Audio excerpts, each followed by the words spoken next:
Hello students, मैं VK sir अपने YouTube channel VK commerce study में आप लोगों का स्वागत करता हूं।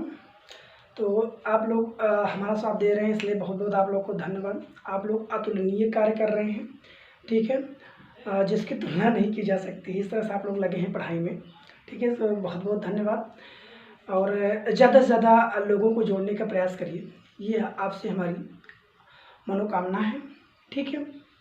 और खूब अच्छा नंबर लाने का प्रयास करिए। जो बच्चे यूपी टेट सी टेट का तैयारी भी कर रहे हैं उनके लिए वेरी वेरी इंपॉर्टेंट है। सुपर टेट के लिए जा लीजिए, एक बहुत बड़ा लक्ष्य है इसका जो मैं पढ़ा रहा हूँ, ठीक है। इसको विशेष ध्यान दीजिए। मैं थोड़ा बेसिक इसलिए पढ़ाता हूँ क्योंकि आपको पीटीसी का एग्जाम देना है, खास करके बीटीसी का, ठीक है। तो आप जो है डीएलएड का जो भी बच्चे इधर एग्जाम देना चाहते हैं, खूब बेहतर से तैयारी करें, मेहनत करें। जितना है टेट पढ़ाया जा रहा है, आप केवल लग जाइए बस, ठीक है। चलिए, तो आज हम लोग लेकर आए हैं वर्तमान भारतीय समाज एवं प्रारंभिक शिक्षा के अंतर्गत का जो सिलेबस है। हमने जीवन दर्शन पढ़ा रहे थे, है ना। जो दर्शन में एक तो आपके दर्शन में अनेक दार्शनिक वाद हैं। जो दार्शनिक वाद में पहला वाद था आदर्शवाद। आदर्शवाद में आध्यात्मिक ज्ञान, मतलब जो कह सकते हैं कि मानव को ईश्वर की एक मूल तत्व समझते हैं, ठीक है। जो उसको आध्यात्मिक ज्ञान और जीवन का जो दर्शन है वो आदर्शवाद को समझते हैं। तो इसको मैं पढ़ चुका हूँ, ठीक है। बच्चे को एक विचारवाद के रूप में प्रस्तुत किया गया है, जिसमें बालक खुद विचार करता है, ठीक है, और अपने जीवन में कुछ ना कुछ आध्यात्मिक ज्ञान, है ना, और मतलब आत्मज्ञान का मतलब प्रचार प्रसार कह सकते हैं कि ज्ञान में वृद्धि आदि इसके माध्यम से करता है। तो वो हमारा आदर्शवाद था, जिसकी हम लोग बात कर चुके हैं, जिसमें उसके शारीरिक विकास की बात, मानसिक विकास, सभी संपूर्ण विकास की बात की गई है, ठीक है। लेकिन यहाँ पर बालक की अगली जो वाद है प्रकृतिवाद। दूसरा कौन सा वाद था बेटा? प्रकृतिवाद। तो प्रकृतिवाद को अंग्रेजी में नेचुरलिज्म कहते हैं। तो ये जो प्रकृतिवाद है बेटा, इसमें संपूर्ण जगत को मतलब कहती है कि संपूर्ण जगत जो है वो प्रकृति पर आधारित है। इस जगत में प्रकृति ही नियम बनाती है। प्रकृति ही द्वारा बनाए गए संपूर्ण नियम कानून आदि को पूरा करना होता है। जो कुछ भी मतलब प्रकृति और पदार्थ को ही संपूर्ण जगत की मूल्य वस्तु माना है। और एक व्यक्ति को इस संसार की सर्वश्रेष्ठ रचना माना है। मतलब कहा है कि संसार की सर्वश्रेष्ठ वस्तु में से कुछ भी है, लेकिन उसमें सर्वश्रेष्ठ कौन है? व्यक्ति। अब आप लोग सोच रहे होंगे वहाँ पर भी आदर्शवाद में व्यक्ति को मान ली। आदर्शवाद में माना गया था ईश्वर द्वारा रचित मतलब महत्वपूर्ण रचना व्यक्ति है। लेकिन यहाँ पर संसार जो हमारा ब्रह्मांड है, ये ब्रह्मांड ने रचित किया है, उसमें से सबसे जो मूल्य श्रेष्ठ है वो व्यक्ति को माना है। किसने? प्रकृतिवादी ने माना है। तो ध्यान दीजिएगा, आज की क्लास में हम लोग प्रकृतिवाद के मतलब अर्थ को समझेंगे, परिभाषा को समझेंगे और इसकी कुछ विशेषताओं को जानेंगे, ठीक है। इतना आज इस क्लास में कंप्लीट करना है हमें, ठीक। चलिए फिर, तो प्रकृतिवाद में सबसे पहले अर्थ क्या होता है इसको जान लेते हैं। प्रकृतिवाद को अंग्रेजी में नेचुरलिज्म कहते हैं। नेचुरलिज्म जो है वो नेचर प्लस इसम शब्द से बना हुआ है। नेचर का मतलब होता है प्रकृति और इसम का मतलब हो वाद। इससे क्या बना है बेटा? प्रकृतिवाद। इससे क्या बना है? प्रकृतिवाद। प्रकृतिवाद जो है बेटा वो प्रकृति को ही आधारित मानती है। ये कहते हैं कि जो कुछ भी जीव मतलब जगत में है, संसार में है, वो सब क्या है? प्रकृति। मतलब प्रकृतिवादियों का भी यह मानना है कि इनकी दृष्टि से देखा जाए तो प्रकृति या पदार्थ के अतिरिक्त अन्य कोई भी सत्ता हमारे इस ब्रह्मांड में नहीं है। ब्रह्मांड में जो कुछ भी है वो प्रकृति और पदार्थ है, ठीक है। तो इस आधार पर प्रकृतिवाद को 3 मीमांसों में आंका गया, ठीक है, जिसमें सबसे पहला तत्व मीमांसा बताया गया।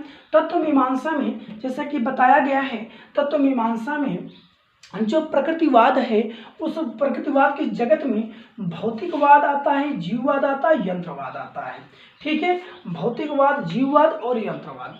उसके बाद ज्ञान की मीमांसा की गई। ज्ञान की मीमांसा का मतलब रखा गया प्रकृति द्वारा ज्ञान प्राप्त करना। प्रकृति द्वारा मतलब यहाँ पर कहा गया कि बालकों को पढ़ाया ना जाए। बालक जब जन्म लेता है तो वो ब्रह्मांड का एक बहुमूल्य तत्व बन जाता है, ठीक है, एक सर्वश्रेष्ठ आधार बन जाता है, सर्वश्रेष्ठ रचना बन जाती है। तो वह बालक अपने द्वारा करके सीखे। अपने देखो, बालक जब ब्रह्मांड में जन्म लेता है, संसार में जन्म लेता है, तो वो जन्म लेते ही कुछ ना कुछ मूल प्रवृत्तियां आदि को अपने साथ ले आता है और उसी से ही वो आगे बढ़ने का प्रयास करता है। ऐसा प्रकृतिवाद का मानना है। बालक को प्रकृतिवाद का मानना है कि बालक को किसी भी क्लासरूम, किसी भी स्थान पे ना बैठाया जाए, कोई शिक्षण विधि आदि ना, उनको करके सीखने, निरीक्षण द्वारा सीखने का पूर्ण अवसर दिया जाए, जिससे बालक का संपूर्ण विकास हो सके। ये इसका मानना था। इसलिए इन्होंने क्या किया भाई, ज्ञान की मीमांसा की, जिसमें बताया गया प्रकृति से ही ज्ञान की प्राप्ति होती है। प्रकृति से ही ज्ञान की प्राप्ति होती है। ज्ञान और कोई देने वाला भौतिक जगत में नहीं। भौतिक जगत ही क्या है, ज्ञान की मीमांसा इन्होंने बताया। तो प्रकृति जो है क्या है, ज्ञान की मीमांसा प्रकृति को ही माना है। और मूल्य मीमांसा को माना है कि मानव जीवन क्या है, सुखमय है। मानव जीवन क्या है, सुखमय है और मानव ही जीवन सर्वश्रेष्ठ जीवन है, ठीक है, जिसमें बालक मानव अपने बहुमूल्य जीवन को इस ब्रह्मांड में एक सर्वश्रेष्ठ रचना मानकर अपना जीवन यापन करता है। तो वहाँ इसको कौन जीवन यापन करने का अवसर देती है, प्रकृति देती है। मतलब प्रकृति और पदार्थ के अलावा और कोई मूल्य को यहाँ पर सत्ता नहीं बताई गई, सर्वश्रेष्ठ प्रकृति को बताया गया है, ठीक है बेटा। तो यहाँ पर ध्यान दीजिएगा, बताया गया इस प्रकार प्रकृति शब्द का अर्थ बालक की आंतरिक प्रकृति से है। मतलब प्रकृति शब्द का अर्थ क्या बताया गया, बालक की आंतरिक प्रकृति। के आंतरिक प्रकृति का मतलब होता है कि बालक जब ब्रह्मांड में, संसार में जन्म लेता है तो जो कुछ भी लेकर आता है वही वो बन जाता है, ठीक है। उसको कोई बनाने के लिए किसी को क्लास आदि औपचारिक रूप से किसी की जरूरत नहीं पड़नी चाहिए। वो प्रकृति द्वारा रचित वस्तुओं के माध्यम से, पदार्थों के माध्यम से सीखता है और अपने द्वारा ज्ञान अर्जित करता है। इसलिए जो तत्व की मीमांसा बताई गई है, भौतिक तत्ववाद बताया गया, जीव तत्ववाद बताया, यंत्र तत्ववाद बताया गया। भौतिक, जीव और यंत्र। तो बालक जो होता है जीव के रूप में ब्रह्मांड में, संसार में जन्म लेता है, तो भौतिक संसार द्वारा बनाई गई भौतिक वस्तुएं, भौतिक यंत्रों के माध्यम से वो खुद अपने आप से ज्ञान अर्जित करता है। और उसके अंतर्गत कह सकते हैं कि जो विचार भाव उत्पन्न होते हैं वो सब उसके मानवीय प्रवृत्ति के होते हैं, मूल प्रवृत्ति के होते हैं, जिसे कहीं पर अर्जन करने की किसी से कोई जरूरत नहीं पड़ती है, ठीक है। तो इन्होंने क्या बताया, इस प्रकार प्रकृति शब्द का अर्थ बालक की आंतरिक प्रकृति से है, जो बालक जन्म के साथ ले आता है, ये मान लीजिए, जिसका अर्थ उन मूल, देखो बताया गया ना, जिसका अर्थ उन मूल प्रवृत्तियों, आवेशों, आवेगों ना, मतलब तथा समताओं से है जिनको लेकर बालक जन्म लेता है ना। ये बताया गया ऐसी आंतरिक प्रकृति से है जिसको लेकर बालक जन्म लेता है, अर्थात मूल प्रवृत्तियां, आवेग, इमोशनल होना है ना, जो उसकी अपनी मूल प्रवृत्ति है उसको, और इमोशनली, और जो उसके अंदर समता है, दूसरे से समझने की भावना, मतलब मानवीय तत्व, मानवीय गुण जो उसके अंदर लेकर वो पैदा हुआ है, जन्म लिया है, उसको प्रकृति मानता है। प्रकृति ये नहीं मानता कि मतलब संसार में उसको कोई आदर्श रूप से कहीं शिक्षा ग्रहण कराई जाए, कोई मतलब उसको कुछ सिखाया, ऐसा नहीं, वो खुद सीखे, ऐसा मानता है। ज्ञान का निर्माण वो खुद करे, जिससे उसका सर्वांगीण विकास हो सके, इनका मानना है, ठीक है। किसका मानना है, प्रकृतिवादियों का मानना है। प्रकृतिवादी प्रकृति अथवा पदार्थ को ही सर्वप्रधानता मानता है। मतलब प्रकृतिवाद जो है वो प्रकृति अथवा पदार्थ को ही सर्वश्रेष्ठ मानता है, सर्वप्रधान मानता है, ठीक है।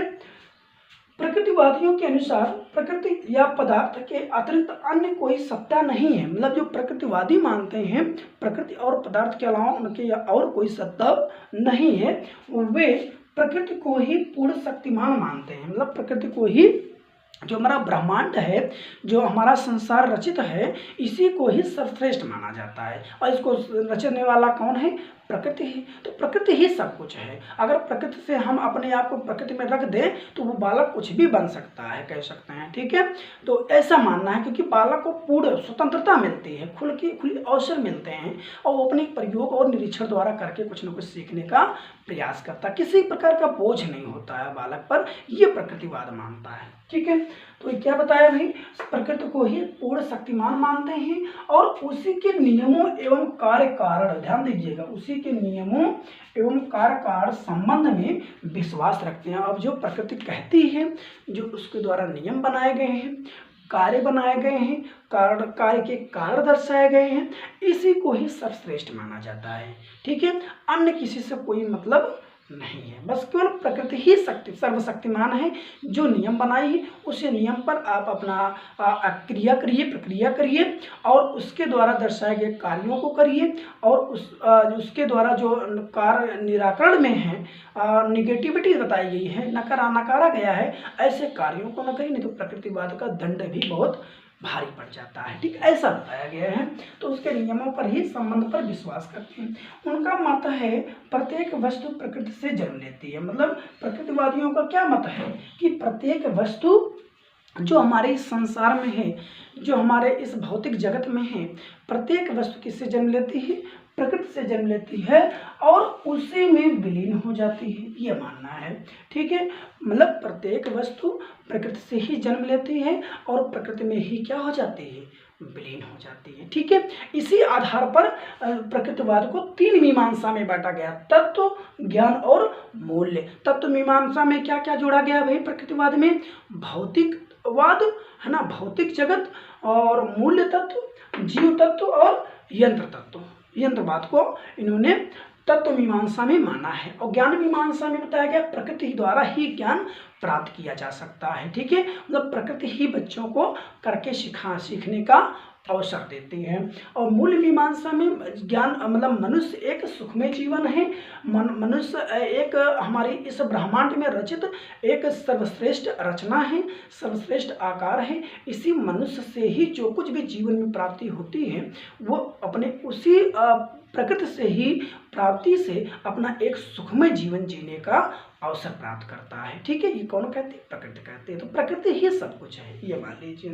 ठीक है, तो इसलिए बताया गया कि उनके प्रकृतिवादियों ने ये बताया कि भाई जो वस्तु है हमारे इस ब्रह्मांड में, इस संसार में, सब प्रकृति द्वारा ही रचित है और वो प्रकृति से ही उत्पन्न हुई है और प्रकृति में ही लीन हो जाएगी, ऐसा मानना है। ठीक है, तो कुछ हम आपको बात बता दें, कुछ प्रकृतिवादियों के नाम, जैसे मान लो आप जैसे हम आदर्शवादी में नाम बताए थे ना, आदर्शवादी में जैसे कौन थे, सुकरात थे ना, सुकरात थे और प्लेटो थे, हर्बर्ट थे ना। इस तरह से अलग अलग आदर्शवादियों का नाम, क्रोसे थे, हेगल थे ना, जेंटाइल थे, ठीक है, और फ्रोबेल थे, पेस्टोलॉजी थे। ठीक है, इस तरह से कौन कौन, अरस्तु, प्लेटो है ना, और नहीं, अरस्तु नहीं थे, सॉरी अरस्तु नहीं है, अरस्तु कहाँ के हैं, प्रकृतिवाद के हैं। सुकरात हैं, प्लेटो हैं, फ्रोवेल हैं, पेस्टोलॉजी हैं, जेंटाइल हैं, ये सब, हेगल हैं। ठीक है, ये सब क्या हैं, आदर्शवादी के मतलब आदर्शवादी के विचारक हैं। ठीक है, और प्रकृतिवादी के विचारक कौन कौन है बताया है, प्रमुख प्रकृतिवादी विचारक। ठीक है, जैसे अरस्तु हैं, कॉम्टे हैं, वेकन हैं, हॉब्स हैं, लैमार्क हैं, रूसो, अरस्तु रूसो, ये सब इंपॉर्टेंट है, जानते रहिएगा, अरस्तु रूसो। ठीक है, हक्सले हैं, सैमुअल हैं, बटलर आदि प्रमुख कौन हैं, प्रकृतिवाद के विचारक हैं। अब ऑप्शन में दे देगा निम्न में प्रकृतिवाद के विचारक हैं, तो क्या क्या दे देगा बेटा, दे देगा अरस्तु, कांटे, वेकन, इनमें से सभी, तो ये सभी होंगे। ठीक है, लेकिन कह देगा निम्न में प्रकृतिवाद के विचारक नहीं हैं, तो ऑप्शन देगा अरस्तु, कांटे, लैमार्क और अगला जो दे देगा बेटा वो सुकरात दे देगा। तो सुकरात क्या है, आदर्शवाद के विचारक हैं। समझ में आ गई बात। तो इसलिए मैं इनको बताया कि जैसे नाम याद रखिएगा, विकल्प में बनाया जा सकता है इस तरह से। ठीक है, चलिए अब इनके अनुसार ये बताया गया कि प्रकृतिवाद बालक को स्वाभाविक रूप से विकसित करने के लिए प्राप्त प्रकृति के नियमों को उसकी आंतरिक प्रकृति के अनुसार प्रयोग में लाना ही शिक्षा का मुख्य कार्य समझा है। मतलब प्रकृतिवाद जो है शिक्षा में मुख्य कार्य क्या समझा है कि बालक को प्रकृति के नियमों के अनुसार लाना है, प्रकृति के जो भौतिक तत्व हैं उनके अनुसार ही उनको एक ब्रह्मांड की सर्वश्रेष्ठ रचना बनाना है, ये मुख्य शिक्षा माना। तो अगर प्रकृतिवाद के अंतर्गत मुख्य शिक्षा की बात करेगा तो आप यही बताएंगे कि बालकों को प्रकृति के अनुरूप, प्रकृति के नियमों के अनुसार, प्रकृति द्वारा बताए गए नियमों का पालन और प्रकृति के कार्य कारण का पर विश्वास करना ही सबसे मुख्य शिक्षा मानी गई है। इसमें प्रकृतिवाद में देखो लिखा गया है साफ साफ, ठीक है। विचारकों ने क्या कहा, प्रकृतिवाद बालक को स्वाभाविक रूप से विकसित करने के लिए, मतलब बालक के अंतर्गत जो स्वाभाविक रूप से विकास करना है, मतलब विभिन्न क्षेत्रों में विकास करना है, तो उसके लिए प्राप्त प्रकृति के नियमों को उसको मानना पड़ेगा और नियमों को उसकी आंतरिक प्रकृति के अनुसार प्रयोग में लाना पड़ेगा, ठीक है। तभी वो जाके प्रकृति के अनुसार शिक्षा का मुख्य कार्य हासिल कर पाएगा, ठीक है। तो उम्मीद करते हैं बेटा आप लोगों को प्रकृतिवाद का अर्थ और प्रकृतिवाद के अंतर्गत विचारक जितने भी हैं समझ में आ गए होंगे। विचारक कौन कौन से हैं, अरस्तु हैं, रूसो हैं, हैक्सल हैं, कॉम्टे हैं और बेकन हैं, हॉब्स हैं, ठीक है, लेमार्क हैं। ये सब जो है आपके प्रकृतिवाद के विचारक हैं। चलिए आगे हम लोग पढ़ते हैं प्रकृतिवाद की परिभाषा। कुछ परिभाषाओं को जान लेते हैं। एक दो परिभाषा हम लिखे हैं जो जितने बच्चे जो है मतलब डीएलएड की तैयारी कर रहे हैं वो इन परिभाषाओं को जरूर याद कर लेंगे, ये पूछा जाता है, ठीक है। लिखा है प्रकृतिवाद आदर्शवाद के विपरीत है, ठीक है। क्या कह रहा है, प्रकृतिवाद, देखो प्रकृतिवाद आदर्शवाद के विपरीत क्यों है भाई, प्रकृतिवाद आदर्शवाद के विपरीत क्यों है, क्योंकि आप जानते हैं यह विचारधारा ईश्वर की सत्ता और आत्मा की अमरता में विश्वास नहीं करती है। कौन सी विचारधारा, मतलब जो प्रकृतिवाद की विचारधारा है ये ईश्वर की सत्ता को नहीं मानता है, ये भौतिक संसार को मानता है, प्रकृति को मानता है, ठीक है। ये ईश्वर की सत्ता कौन मानता है, आदर्शवाद मानता है कि मनुष्य ईश्वर की रचना है, लेकिन कौन कहता है, आदर्शवाद कहता है। लेकिन ये आपका जो प्रकृतिवाद है नहीं, मनुष्य संसार में एक सर्वश्रेष्ठ रचना मानता है, ठीक है। संसार में जो है एक सर्वश्रेष्ठ रचना माना है, कौन माना है, मनुष्य माना है, ठीक है। मनुष्य को माना गया, कौन माना है, प्रकृतिवाद ने माना, लेकिन आदर्शवाद ने ईश्वर द्वारा एक सर्वश्रेष्ठ रचना माना गया। अब आप लोग सोचे सर दोनों एक के नहीं, ईश्वर द्वारा रचित और ब्रह्मांड की रचित अलग अलग है, ठीक है। तो ध्यान दीजिएगा, तो यहाँ पर लिखा गया मनुष्य इस संसार की सर्वश्रेष्ठ रचना, ब्रह्मांड की सर्वश्रेष्ठ, लेकिन वहाँ अगर प्रकृतिवाद में बात करेंगे तो ईश्वर द्वारा रचित सर्वश्रेष्ठ रचना है, ठीक है। तो यहाँ पर इन दोनों में विपरीत है, इसीलिए जो है आदर्शवाद प्रकृतिवाद को नहीं मानती है और न ही प्रकृतिवाद आदर्शवाद को मानती है। क्यों, क्योंकि इसमें बताया गया है कि इस विचारधारा, यह विचारधारा जो आपकी प्रकृतिवाद की विचारधारा है, यह विचारधारा ईश्वर की सत्ता और आत्मा की अमरता में विश्वास नहीं करती है, इसलिए आदर्शवादी और विचारधारा को विरोधी विचारधारा माना गया है। तो यहाँ पर लिखा है क्या, प्रकृतिवाद आदर्शवाद के विपरीत मस्तिष्क को पदार्थ के अधीन मानता है। मतलब अगर कहा जाए कि जो प्रकृतिवाद है वो आदर्शवाद के विपरीत माना जाता है और विपरीत मस्तिष्क को पदार्थ के अधीन, मतलब प्रकृतिवाद जो मानता है पदार्थ के अधीन मानता है, लेकिन आदर्शवाद पदार्थ के अधीन नहीं मानता है, वो सब ईश्वर के अधीन मानता है, ठीक है। और भाई आध्यात्मिक की जहाँ बात की जाएगी, आत्मानुभूत की जहाँ बात की जाएगी, वहाँ पर ईश्वर की प्राप्ति की बात की जाती है, ठीक है।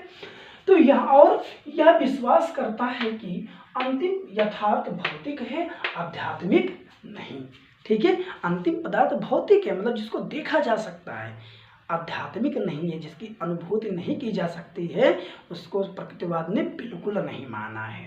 तो जो जगत में है वही सर्वश्रेष्ठ है और वही प्रकृति है, ठीक, ऐसा इन्होंने माना है, ठीक।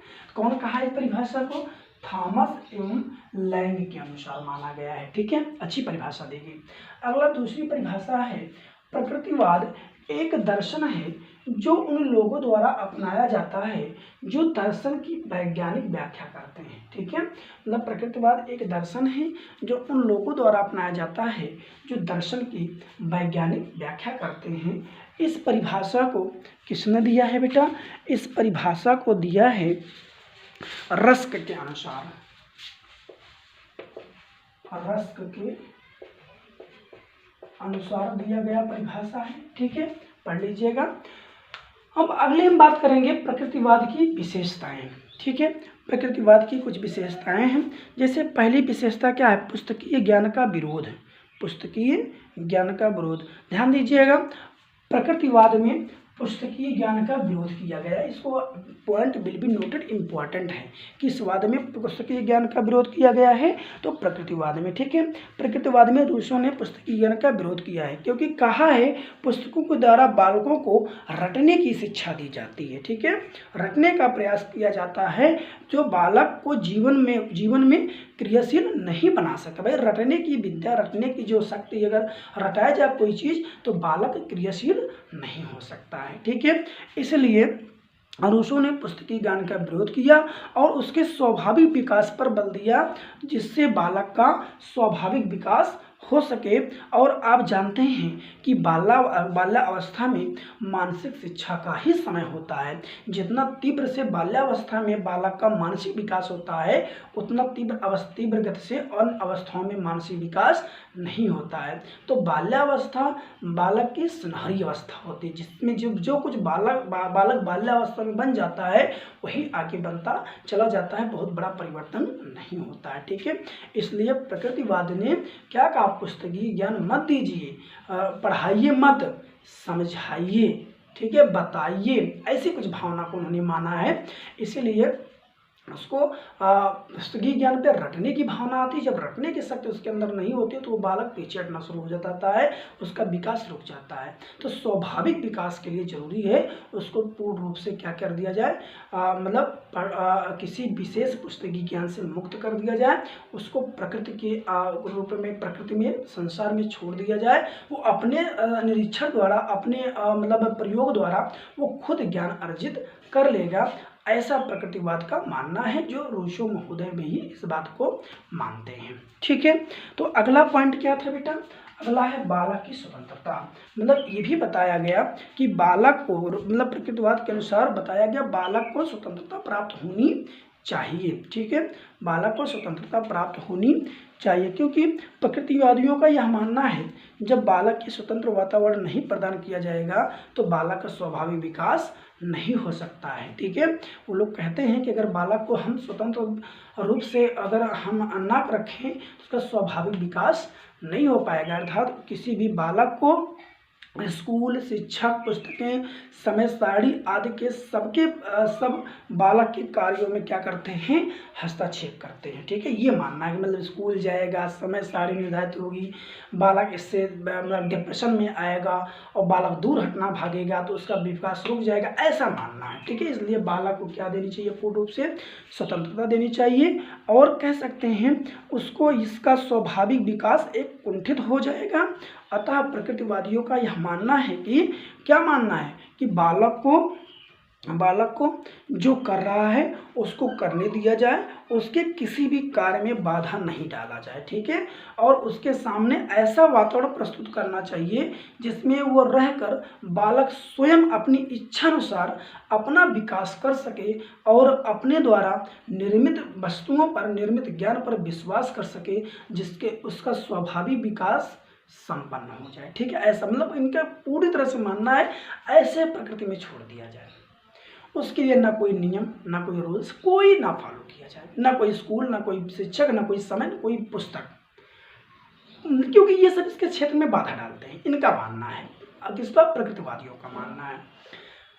और वो अपने आप से जो कर रहा है करने दिया जाए और अपने द्वारा करके जो सीखे, अपने निरीक्षण द्वारा सीखे, वही सर्वश्रेष्ठ माना जाए। ठीक है, कौन मानता है, प्रकृतिवादी की ये दूसरी विशेषता है। तीसरा है निश्चितात्मक शिक्षा।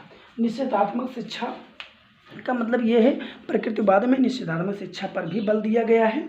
ठीक है, जो निश्चितात्मक शिक्षा का अर्थ है कि निकम्मेपन का समय नहीं या गुण की शिक्षा नहीं, अपितु अवगुण से रक्षा करनी चाहिए। ठीक है, जो निश्चितात्मक शिक्षा है उसको ना दी जाए, निकम्मेपन वाला शिक्षा ना दिया जाए, ऐसे उसको क्या कहा जाए, उसको अच्छे गुण सिखाया जाए, अपितु अवगुण से उसकी क्या की जाए, रक्षा की जाए। और उसका मार्ग बालक को उस समय से अच्छाई की ओर ले जाएगा जब उसमें अच्छाई को पहचानने की योग्यता हो जाएगी। इस प्रकार की खुद पहचानने की उसके अंदर शिक्षा दी जाए। अगला है प्रकृति की ओर लौटो, है ना, प्रकृति की ओर लौटो। अभी प्रकृति की ओर लौटो को मतलब बता रहे हैं। अल्लाह देखिए, मनुष्य इस संसार की सर्वश्रेष्ठ रचना है और आत्मा पदार्थ जन्म चेतन तत्व है। ठीक है, आत्मा जो होती है वो पदार्थ जन्म का मतलब क्या होता है, जन्म के समय चेतन तत्व है, जिसमें तत्व मीमांसा के द्वारा कोई भी बालक क्या करता है, सुखमय जीवन जीने का प्रयास करता है। ठीक है, और मनुष्य इस संसार की सर्वश्रेष्ठ रचना मानी गई। कौन मानता है, प्रकृतिवाद। लेकिन आदर्शवाद क्या मानता है, ईश्वर द्वारा रचित सर्वश्रेष्ठ रचना मनुष्य होता है। लेकिन यहाँ पर संसार की सर्वश्रेष्ठ रचना मनुष्य को माना गया है। ठीक है, अब बात ये कह रहा है कि प्रकृति की ओर लौटो, प्रकृति की ओर लौटो। ध्यान दीजिएगा, प्रकृतिवाद शिक्षा के 3 साधन बताए गए। मनुष्य, प्रकृति तथा वस्तुओं में केवल प्रकृति को ही देखो, मतलब अगर बात किया जाए इसमें प्रकृतिवाद में मनुष्य, प्रकृति और वस्तु, है ना, इस प्रकार के 3 तत्व मूल बताए गए, जिसमें प्रकृति को ही इन्होंने क्या किया है, स्वीकार किया है प्रकृतिवाद ने। ठीक है, कि प्रकृतिवाद ने प्रकृति को ही सबसे ऊंचा स्थान दिया। और प्रकृतिवाद कहता है कि प्रकृति की ओर लौटो, क्योंकि बालक जो भी सीखता है वो प्रकृति से ही सीखता है। ठीक है, बालक जो भी सीखता है प्रकृति से ही सीखता है। इसलिए रूसो ने कहा है, कौन कहा है, रूसो ने कहा कि, इसको लिख लीजिएगा, मैं लिखा दे रहा हूँ। रूसो ने कहा कि प्रकृति की ओर लौटो, प्रकृति की ओर लौटो। ठीक है, प्रकृति की ओर लौटो, क्योंकि बालक प्रकृति में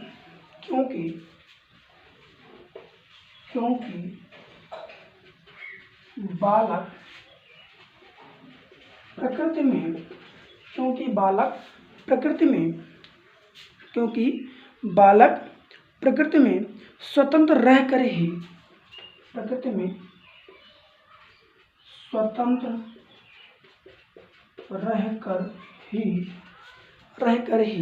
स्वाभाविक विकास कर सकता है,